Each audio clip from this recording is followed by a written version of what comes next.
جس گھر میں قرآن کھلتا ہوگا اس گھر میں رحمتیں اتریں گی، جس گھر میں مصلے بچتے ہوں گے اس گھر میں رحمتیں اتریں گی، جس گھر میں درود پڑھا جاتا ہوگا اس گھر میں رحمتیں اتریں گی، اور جس گھر میں جھوٹ ہوگا، مکر ہوگا، فریب ہوں گے، دھوکہ دہی ہوگی، تو پھر آپس میں لڑائیاں، غلط فہمیاں، فساد، بے برکتی، رزق آتا ہے کثرت کے ساتھ، جانے کا پتہ نہیں چلتا، بیماریاں اور ایسی بیماریاں جو لا علاج ہیں، مصیبتیں، ٹینشن، عجیب قسم کی چیزیں اس گھر کا گھیرا کر لیں گی اس جھوٹ کی وجہ سے۔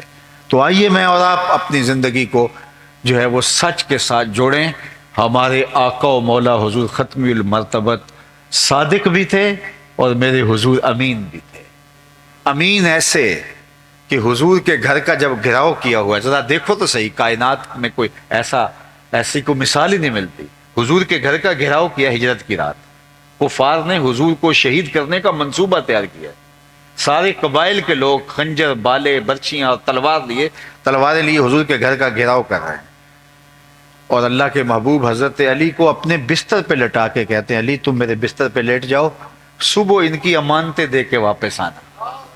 اتنے امین کہ جو قتل کرنے کے ارادے سے، حضور کو شہید کرنے کے ارادے سے جو ظالم گھیرا ڈالے ہوئے ہیں، حضور کے ان پاس ان کی امانتیں ہیں، حضور کو ان کی امانتوں کا خیال ہے، زمانے میں لاؤ تو صحیح کوئی ایسا امین۔ اللہ اکبر۔ جب جبل صفا پہ چڑھ کے حضور نے اسلام کی پہلی دعوت دی، جب حکم ہوا وَأَنذِرْ عَشِيرَتَكَ الْأَقْرَبِينَ، حضور قریبی لوگوں کو آپ دین کی دعوت دیں، تو آقا کریم نے قریبی لوگوں کو بلایا اور جبل صفا پہ اکٹھا کیا، اور پھر کہا کہ لوگوں اگر میں کہوں کہ پہاڑ کی دوسری جانب سے ایک لشکر آ رہا ہے جو تمہیں تاخت و تاراج کر دے گا تو کیا میری بات مان لو گے؟ تو انہوں نے کیا کہا ذرا سنیے۔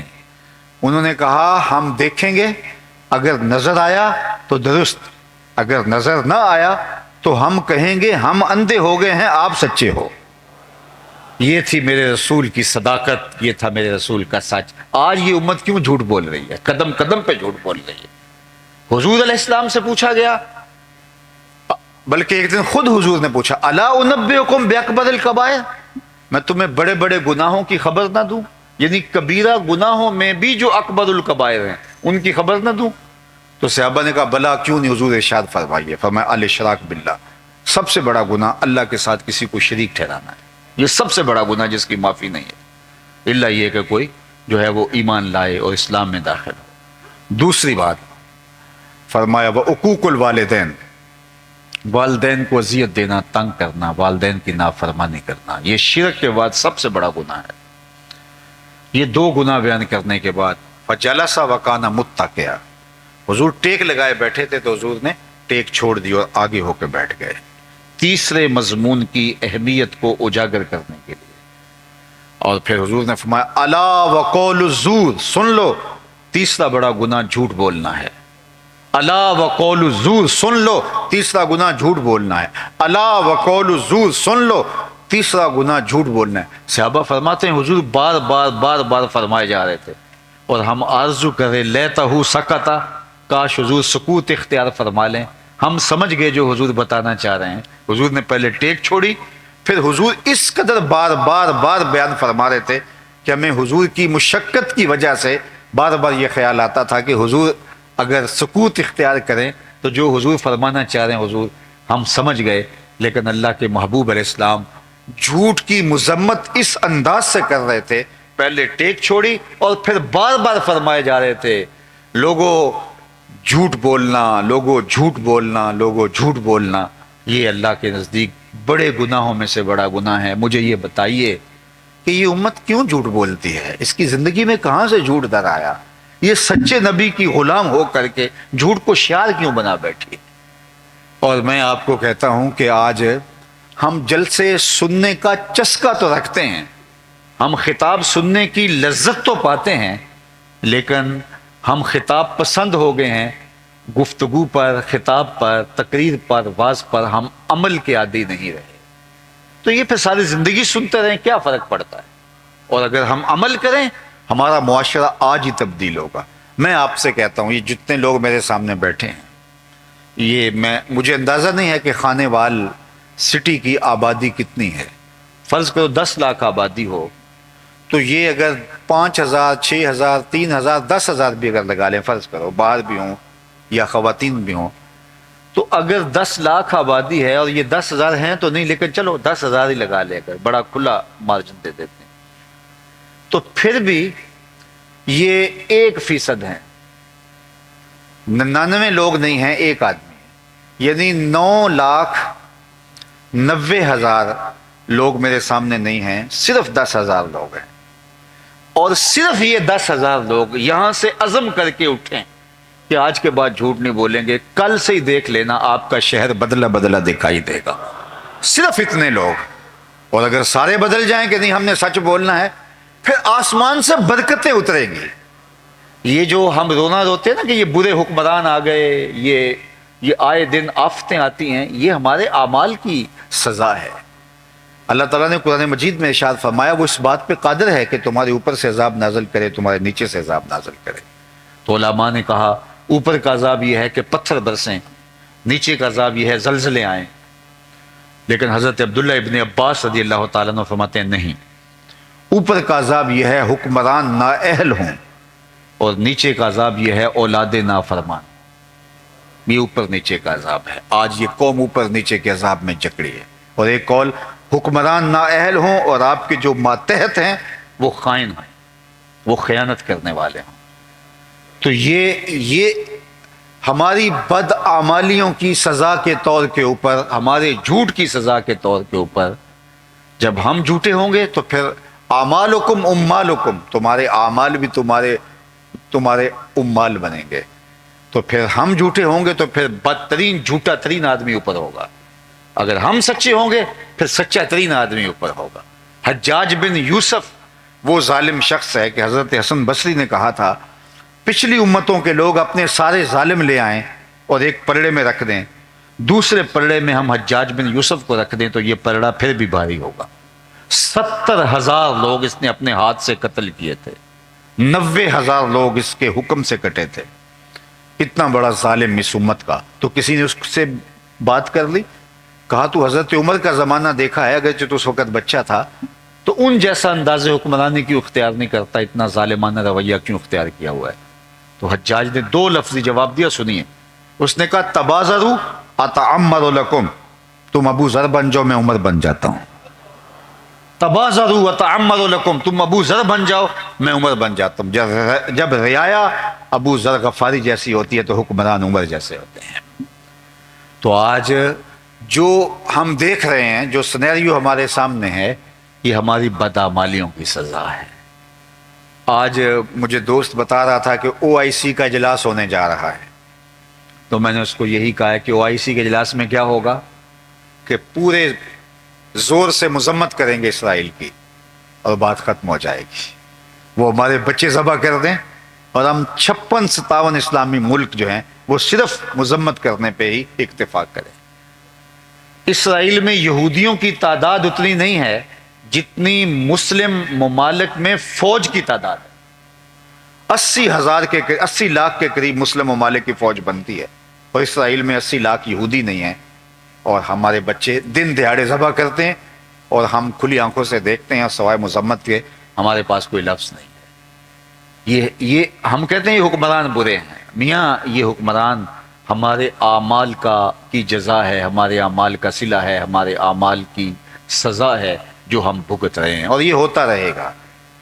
میں اور آپ صرف جھوٹ بھی نہیں چھوڑنا چاہتے، کوئی نہیں چھوڑنا چاہتا جھوٹ، اور ہم کہتے ہیں کہ ٹھیک ہے ہم نے تقریر سنی ہے سنیں گے، ہم نے واز سنا ہے سنیں گے، اچھی محفل نعت کروائیں گے، ہم پیر صاحب سے بھی بیعت ہیں اور پیر صاحب کو بھی نذرانہ دیں گے، ہم حج بھی کریں گے، عمرے بھی کریں گے، سب کچھ کریں گے، لیکن دکان پہ بیٹھ کے جھوٹ بولیں گے، 2 نمبر مال بیچیں گے، ملاوٹ کریں گے، دھوکہ دیں گے، دجل و تلبیس کریں گے، اور چاہتے ہیں کہ اوپر فرشتوں جیسے حکمران آئیں۔ این خیال استو محال استو جنو، یہ کبھی ہونے والا نہیں ہے جب تک ہم خود صحیح نہیں ہوں گے۔ تو میں کہتا ہوں کہ قوم اگر ارادہ کر لے کہ ہم نے ٹھیک ہونا ہے تو یہ 10 لاکھ میں سے 10,000 لوگ بھی نہیں ہیں، لیکن صرف اتنے لوگ آج کے بعد عزم مصمم کر لیں تو کل سے شہر میں بدلاؤ آپ کو محسوس ہوگا۔ اور اگر سارا شہر، پھر پورا ملک اگر ارادہ کر لے کہ ہم سچ بولیں گے، صرف ایک سچ کی برکت سے ملک کل سے بدلنا شروع ہو جائے گا، لیکن ہم اس کو بدلنے کے لیے تیار نہیں ہیں. ہم صرف تقریر کی لذت لینا چاہتے ہیں. عمل ہمیں تلخ لگتا ہے، عمل ہمیں مشکل لگتا ہے. گفتگو کی لذت میں، اس کے سحر میں کھو جانا چاہتے ہیں، اور زیادہ لذیذ ہوگی تو ہم اٹھ کے پیسے بھی نچھاور کریں گے، نوٹ بھی نچھاور کریں گے، نعرے بھی لگائیں گے، واہ واہ کے ڈونگرے بھی برسائیں گے. یہ سب کرنے کے لیے تیار ہیں ہم. پھول بھی پھینکیں گے، سب کچھ کریں گے. لیکن جو نہیں کریں گے وہ عمل نہیں کریں گے. حالانکہ یہ سب کچھ نہ کیا جاتا، صرف عمل کیا جاتا. تقریر کا مقصد یہ تھا، واعظ کا مقصود یہ تھا، مدعا یہ تھا. اور یہ جلسے منعقد اسی لیے ہوتے ہیں کہ ان پر عمل کیا جائے. لیکن جو مقصود ہے اس کو چھوڑا، اور جو چیزیں مقصود نہیں تھی ان کو ہم نے اختیار کر لیا. تو میرے اور آپ کے آقا و مولا اس کائنات کے سب سے سچے انسان تھے، اور دنیا کو بتایا کہ سچ کیا ہوتا ہے اور سچائی کے ساتھ کیسے جڑا جاتا ہے. تو فرمایا ام المومنین نے حضور سے عرض گزار ہوئیں کہ انک لتصل الرحم وتحمل الکلہ وتکسب المعدوم وتقری الضیف وتصدق الحدیث وتعین علی نوائب الحق. اور مشکل میں اگر کوئی حق کے راستے میں پھنس جاتا ہے تو جب کوئی اس کے ساتھ کھڑا نہیں ہوتا، حضور آپ اس کے ساتھ کھڑے ہوتے ہیں. اور ہم کیا کہتے ہیں؟ ہمیں کیا لگے. ہمارے ہاں ایک لفظ ہے، اپنے گھر کو چھاج بجائے یا چھلنی بجائے، ہمیں کیا لگے. ہر بندہ جو ہے وہ اپنا ذمہ دار ہے. ہم کسی کے ساتھ تعلق نبھانے کے لیے تیار نہیں ہے. برے کے ساتھ کھڑا ہونا ہمارے لیے عیب ہی نہیں رہا. حالانکہ روز عشاء کی نماز کے بعد ہم جو وطر پڑھتے ہیں اس میں اللہ سے ایک عہد کرتے ہیں، سارے بچے، بوڑھے، جوان، مرد، عورتیں. وہ کیا عہد ہے؟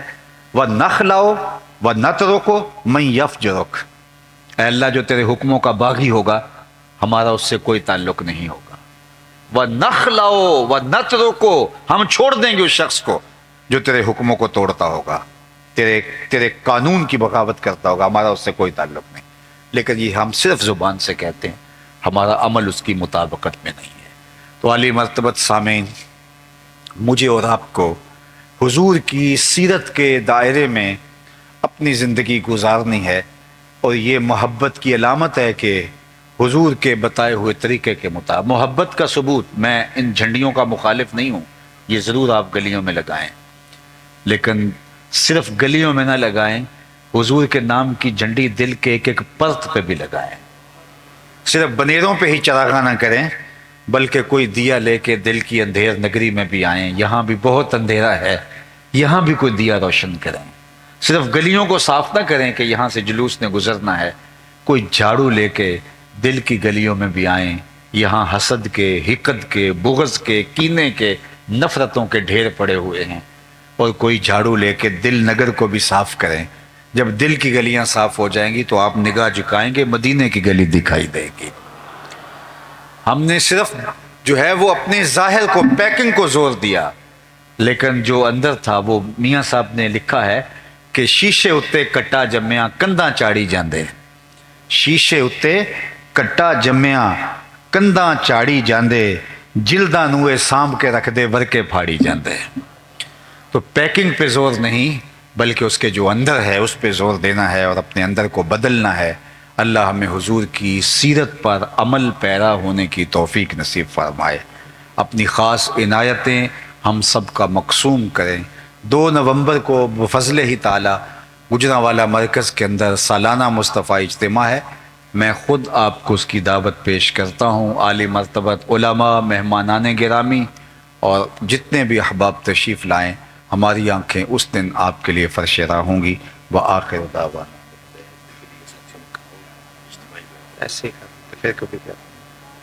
اللہم صلی علی سیدنا و مولانا محمد معدن الجود والکرم وآلہ وصحبہ وبارک وسلم. اللہ اٹھے ہوئے ہاتھ کبھی بھی خالی نہ موڑنا، پھیلی ہوئی جھولیاں رحمتوں سے بھر دینا، بخت کی بہاریں نصیب فرمانا، مقدر کی خزائیں رخصت کر دینا. جئیں تو تیرے لیے، مریں تو تیرے دین کے لیے، زندگی کی آخری ہچکی تک تیرے رسول کے وفادار رہیں. ہر علت سے، ہر قلت سے، ہر ذلت سے رہائی عطا کر دے. اپنے پاک نبی کے در کی گدائی عطا کر دے. نفس و شیطان کے مکر و فریب سے، دجل و تلبیسات سے ہماری حفاظت فرمانا. اللہ باطن کو ستھرائیاں دینا، خیالوں کو پاکیزگیاں دینا، سوچوں کو عفت عطا کر دینا، نور دینا، اجالے اور روشنیاں دینا۔ یہاں تشریف فرما کوئی ایک شخص بھی محروم نہ لوٹے۔ اس مجلس سیرت النبی کی برکتیں لوگوں کے گھروں میں پہنچنے سے پہلے پہلے سب کے گھروں تک پہنچا دے۔ اللہ حضور علیہ السلام کی سیرت اپنانے کی، اختیار کرنے کی ہم سب کو توفیقات عطا فرما۔ اللہ آج جن لوگوں نے اس اجتماع کا انعقاد کیا، شامل ہوئے، ادارۃ المصطفیٰ حلقہ خانیوال کے جملہ دوستوں کو، احباب کو اور ان کے جملہ معاونین کو، سرپرستوں کو تیرے حضور پیش کرتا ہوں۔ اللہ ان کو بہتر اجر، صلہ، جزا اور جزا عطا فرما دے، اپنی عنایات خاصہ سے مالا مال فرما دے، ہمارے اٹھے ہوئے اپنی خاص کرم نوازیاں نصیب فرما دے۔ ہمارے علی بھائی کی والدہ بیمار ہیں، اور بھی جتنے بھی اس امت کے بیمار ہیں، اللہ سب کو شفا عطا فرما دے۔ اللہ اپنی عنایتیں، فضل نوازیاں، کرم نوازیاں اہل غزہ کے شامل حال فرما۔ اس آسمان کے نیچے، زمین کے اوپر تیرے علاوہ ان کا کوئی آسرا نہیں رہا۔ اللہ ان کے حوصلے نہ ٹوٹنے پائیں، ان کی تائید غیبی اور نصرت فرمانا۔ وصلی اللہ تعالی علی النبی الامین وآلہ واصحابہ اجمعین۔ سلام بحضور خیر۔